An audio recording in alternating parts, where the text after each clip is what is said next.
Mga idol, huling video ko na nga to.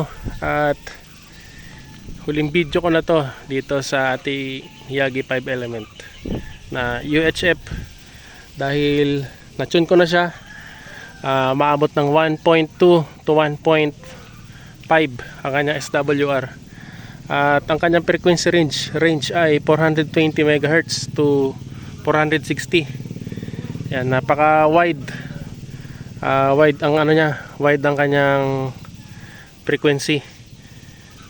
At yan, gumawa na nga tayo dito ng balon na 4 turns, ano yata, 3 inches. Yan, na-tune na rin natin yung kanyang gamma match. Yan, ready na. Kaya ito na yung aking gagamitin sa aking base radio. At yan, nilagyan ko na rin siya ng tower light. Yan, kala mo napakataas eh, ano mga idol. Yan, design lang. Paggabi, kita ko kung saan siya nakatutok. At kahit mag-adjust ako ng gabi, yan mo, ito yung ano, madali kong malaman kung saan siya nakatutok. Yan mga idol, 5 element, napakaganda. Yan,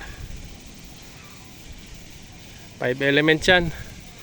At yan, sa mga gusto magpagawa nito, makakasiguro ako sa inyo na maganda to. High gain, high quality. Quality siya mga idol.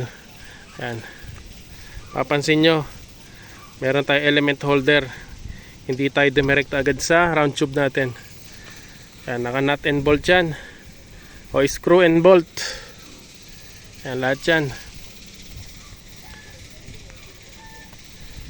Yan, ating gamma match.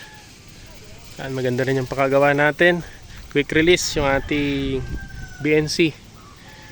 At yan, sa mga gusto nito mga idol, sa description ko lang, kontakin nyo ako dyan. Kasi dito sa YouTube, di yata dito nakakapag PM. At yan, itataas ko na nga siya. At napakaganda nito. Ito yung isa kong antena na BHF 144 MHz. 4 element din yan, Yagi. Yan, hindi ko pa siya maikakabit ngayon dahil UHF na muna ang gagamitin ko. Kasi medyo nga maraming puno at building, maraming bahayan sa parting dun sa school ng aking misis. Matataas yung building dun, kaya dapat tumagos yung ating signal dun. At yan mga idol, i-akit na natin. Hanggang dito muna ang ating video. Maraming pong salamat sa inyo. At yan, sa mga gusto niyan nga idol, kontakin nyo na ako. Isang araw gagawin ko yan. Basta may gamit tayo, papadala ko agad sa inyo. At yan, maraming pong salamat.